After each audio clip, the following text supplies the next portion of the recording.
Hola, escritores del futuro, ¿cómo están? En este video vamos a hablar sobre la histología del sistema circulatorio, todo ello referente al caso de trombosis venosa profunda. Empecemos.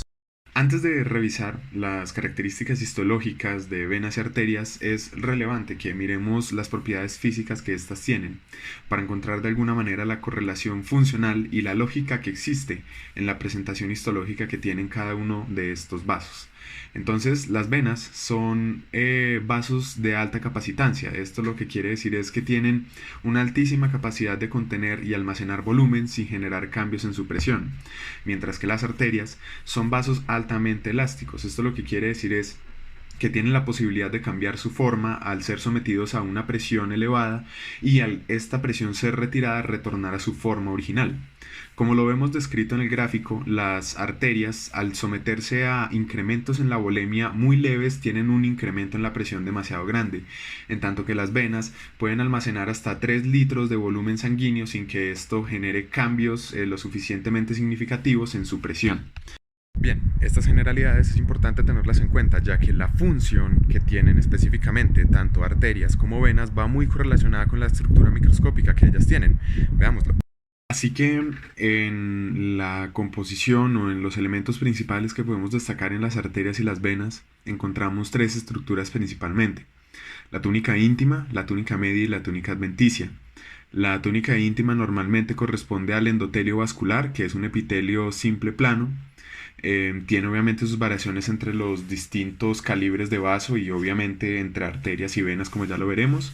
Luego encontramos la túnica media, la cual presenta tal vez el espectro de variaciones más grandes entre arterias y venas.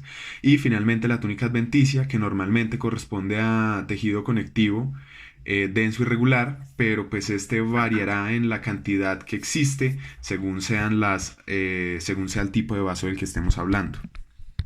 Entonces, como lo vemos en esta imagen, podríamos destacar una serie de elementos en común, como por ejemplo en la túnica íntima células endoteliales tanto en arterias como venas, en la túnica media la presencia de células musculares lisas tanto en arterias como venas, y finalmente en la túnica adventicia la presencia de tejido conjuntivo.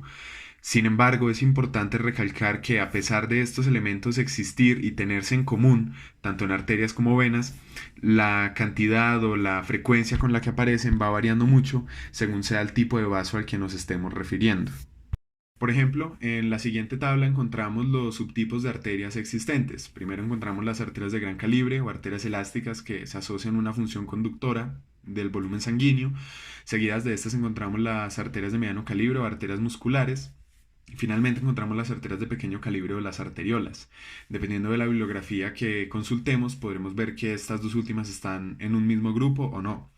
La cuestión y lo importante a tener en cuenta en esto es que tanto arterias como venas y los diferentes calibres que existen dentro de ellas van a tener unas funciones principales específicas para cada uno, unos tamaños o diámetros asociados también, y en túnica íntima, media, adventicia habrán una serie de elementos que variarán entre sí y algunos otros que se compartirán o se mantendrán dependiendo del cambio en el calibre.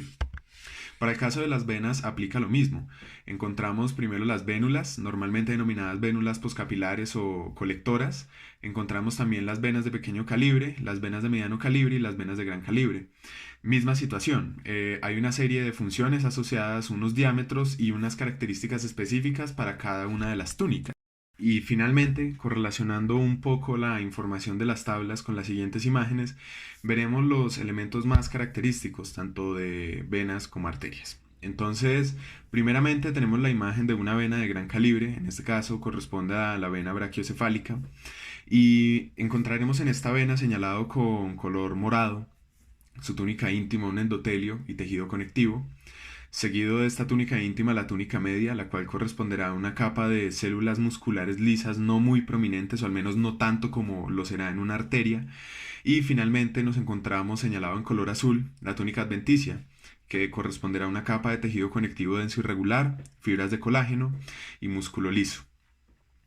Por otra parte, nos encontramos con la arteria carótida, la cual es una arteria elástica, y señalado en color rojo, primeramente veremos su túnica íntima, la cual, igual que en el caso de la vena, comprende un endotelio, un tejido conectivo, pero en este caso se le suman una serie de fibras elásticas.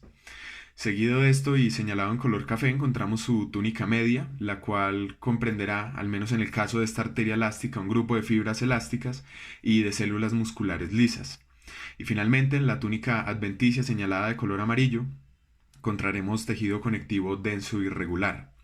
Son muchas las similitudes en términos de estructura que encontramos en arterias y venas. Sin embargo, como se señala en las tablas, hay una serie de variaciones en la cantidad y elementos que compondrán a cada uno de estos vasos y los subtipos de cada uno de ellos.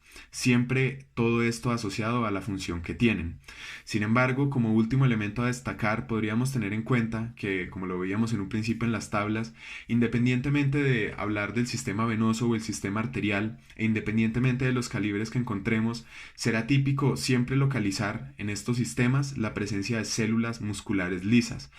En el caso del sistema venoso no son prominentes sino hasta el caso de las venas de gran calibre, y en el sistema arterial, a pesar de llegar hasta el punto de las arteriolas o de las arterias de pequeño calibre, en que ya no son tan significativas, sin embargo seguirán estando presentes. Al igual que en la túnica adventicia, normalmente encontraremos una capa de tejido conjuntivo que, al igual variando del tamaño, será o un poco más prominente o un poco más delgada. Y bien, eso fue todo lo referente a este video de la histología tanto de venas y arterias y su correlación con la trombosis venosa profunda. Espero este video sea muy útil para ustedes y a sacar 5 en ese parcial.